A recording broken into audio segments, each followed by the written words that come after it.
আমরা যারা অনেক সময় লং ডিস্টেন্স ট্রেন জার্নি করি তখন কি হয়ে যায়, প্যাসেঞ্জারদের রাত্রিবেলা ট্রেন থাকলে বা খুব ভোরে ট্রেন থাকলে, ধরুন অনেকটা ডিস্টেন্স, তারা তো গিয়ে সম্ভব নয় না ওইভাবে ট্রেন ধরা। তাদের জন্য রাত্রিবেলা কোথায় থাকবেন, কোনখানে থাকলে সুবিধা হয়, এবং সঙ্গে বাচ্চা কিংবা মহিলা কিংবা বয়স্ক মহিলা থাকলে কোথায় থাকলে বেটার হবে, সেটা জানতে হলে অবশ্যই আমার এই ব্লগটি দেখবেন। হাওড়াতে ওল্ড কমপ্লেক্সেই প্রবেশ করলে দেখতে পাবেন অপোজিট সাইডে বুকিং অফিস, যেখানে ব্যাগ রাখা হয়, জমা দেওয়া হয়, এবং তার অপোজিট সাইডেই আছে এক্সিকিউটিভ লজ।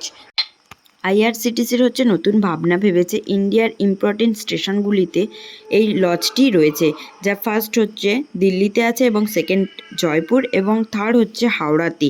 এটি হচ্ছে ইস্টার্ন রেলওয়েতে ফার্স্ট ওপেনিং হয়েছে ওল্ড কমপ্লেক্সে। এই সোফাগুলোতে বসে থাকার জন্য পার আওয়ার পে করতে হবে 50 রুপিস। এখানে অফলাইন বুকিং হয়, অনলাইন বুকিং হয়। লজে যে 5টি বেড আছে ডরমেটরিজ, তার প্রাইসটা আমার ঠিক জানা নেই, এবং যে 4টি ডিল্যাক্স রুম আছে তার এক একটির প্রাইস পড়বে 1500 টাকা করে।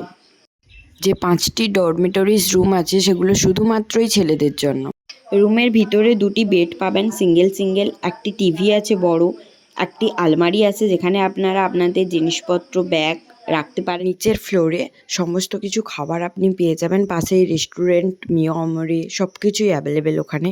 250 রুপিস থেকে ডিনার এবং লাঞ্চের নানান রকম ভ্যারাইটিস পেয়ে যাবে, ভেজ নন ভেজ। পিলো কভারগুলো এবং বেড কভারগুলো খুবই ক্লিন ছিল। পাশে একটি ছোট্ট ওয়াশরুম ছিল যেটা খুবই ক্লিন ছিল, এবং একটি মিরর ছিল সঙ্গে। এটা খুবই ভালো একটি জায়গা ছিল, যেটি রাত্রে থাকার জন্য হাওড়াতে বেস্ট বলা যায়। এবং এখানে আরও একটি এক্সিকিউটিভ লজ খোলা হয়েছিল, যেটি 10 টাকা থেকে ওপেন হয়েছিল। তো দুটো জায়গার নাম আমি বললাম, আপনারা আপনাদের পছন্দ মতো থাকতে পারেন। তারপরে আমি আর মা ইডলি খাচ্ছিলাম। তো যাই হোক, আজকের এখানেই শেষ করলাম আমাদের ব্লগ। টাটা। কেমন লাগলো আপনারা অবশ্যই আমাকে জানাবেন। Thank you.